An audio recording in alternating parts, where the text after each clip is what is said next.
So everyone, this is Jeremy, founder of QuickMail.io. And this is Jack from Emails That Sell. Episode 10, How to Write an Irresistible Subject Line.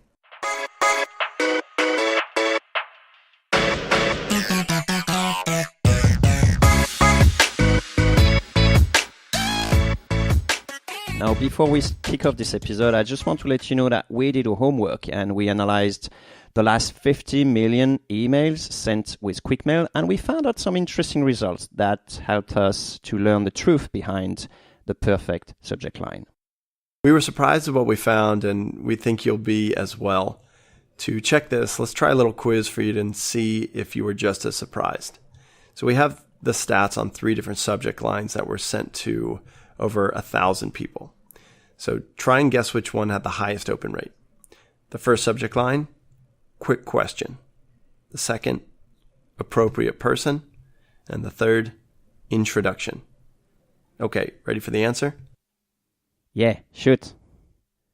Turns out it's impossible to tell you which one is better than the other because each subject line had a big enough variation in open rate that you actually can't conclude a winner. So for example, 141 different campaigns use the subject line quick question, and there was an open rate with the same subject line between 73 and 3%. So same subject line, huge variation.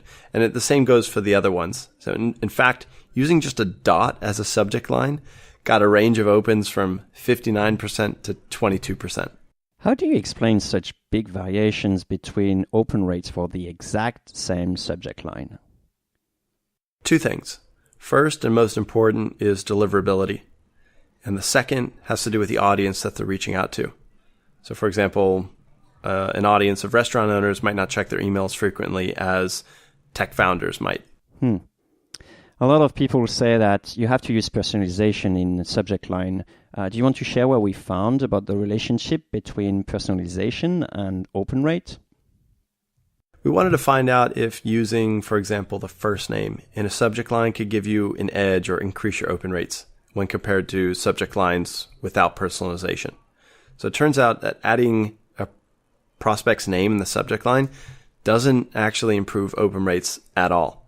However, what did have an impact on open rate was using a company name in a subject line.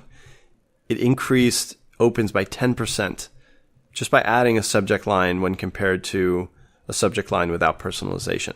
Now, that said, there's a lot of variation between subject lines that use a company name field. So for example, the subject line about and then insert company name ranged from 75% to 51% opens. How can we explain this? There's a couple things going on here. First, it could be that simply adding a company name will get you more opens. And on some level, this makes sense because it mentions the company this person's working for. So maybe be compelled to open it because it's not just about them. It's about their company. Or it could be something else. It could just be that folks who use a company name field might just be more savvy than those who don't. So that might mean that they're more careful when they build their lists. They have fewer bounces and better deliverability than others. The bottom line is take this with a grain of salt and test it to see what it does for your open rate. And let us know what you find. Just send us an email at podcast@quickmail.io. Most blog articles on cold emails claim that your subject line should be short to perform well. So we decided to look into this. And do you want to share the results, Jack? We found a slight correlation between subject line length and open rates up to a certain point. So we put the graph in the show notes, and we're going to let you draw your own conclusions on the data. But the thing is, there's a lot more going on to get a great open rate than the length of your subject line.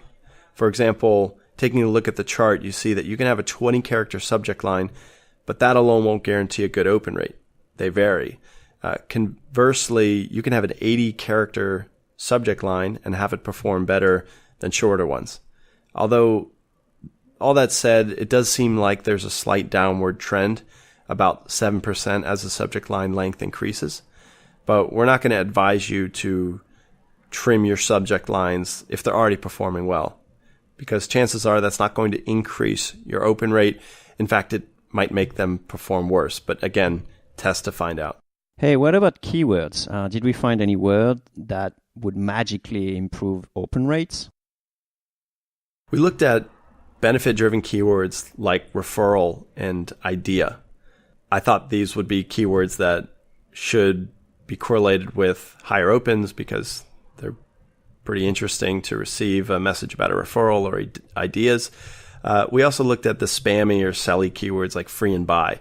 But again, we saw such a huge variation between these open rates and keywords that we can say with confidence there's no magic keyword or subject line for that matter that's going to automatically boost your opens.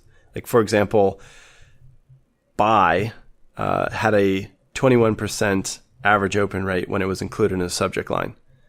Referral, which should be correlated with a bigger open rate number, only got a 17.6% average open rate in a subject line. And the same with other keywords that might surprise you. So introduction actually got a worse open rate than using the keyword free, which was really surprising, being it's cold email. So we're not here ruling out the fact that subject lines do not impact opens. It's just that there's so many other factors involved that will impact your open rate than the words you use in your subject line. Yeah, and if you still think that A/B testing subject lines is the answer to your open rate problems, then we actually went one step further and checked the actual differences in open rates for all A/B testing on subject line in QuickMail. So that actually involved more than 1,000 prospects. Shockingly enough, we discovered that the average change between subject line variations was only 2.5% difference in open rates. And the maximum difference we saw between any variation was just 7%. So what does this mean for someone who is listening to this cast and wants to improve their open rate? Subject lines probably don't matter as much as you think. Sure, a different subject line could give you a small lift, but the most important factor for open rate isn't subject lines. Your ability to inbox is far more important.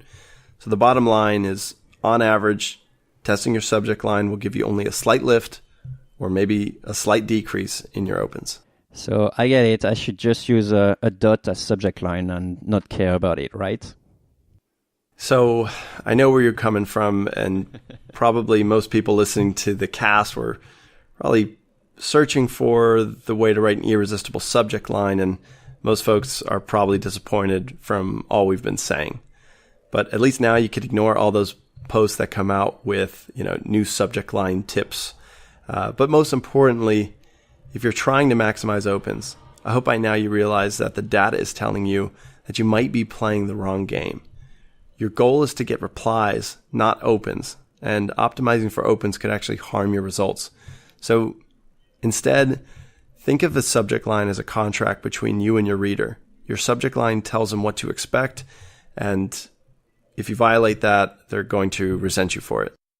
Can you give us some example to clarify that? So imagine someone writes you a message, Jeremy, that says, QuickMail is down.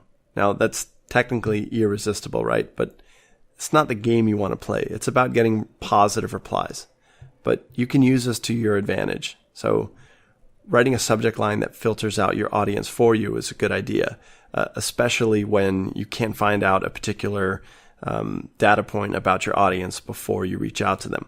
So, for example, if you're targeting companies that use a particular tool that you can't ID, then you can mention this tool in the subject line to call out the right audience for that email. Another example is think about if you're selling surgery equipment to oral surgeons, let's say, and it's hard to build a list of dentists who actually have a surgery unit. So you could leave out surgery equipment in the subject line and maybe you'll get more people to open the messages, but actually including what you have to offer in that email in the subject line will call out the right people and leave everyone else, not reading a message that's irrelevant. Yeah, so as a conclusion, stop obsessing over this mythical subject line that will make everyone open your email, and double down on everything else. Jack, happy birthday and awesome cast. Thanks, Jeremy. Nice job.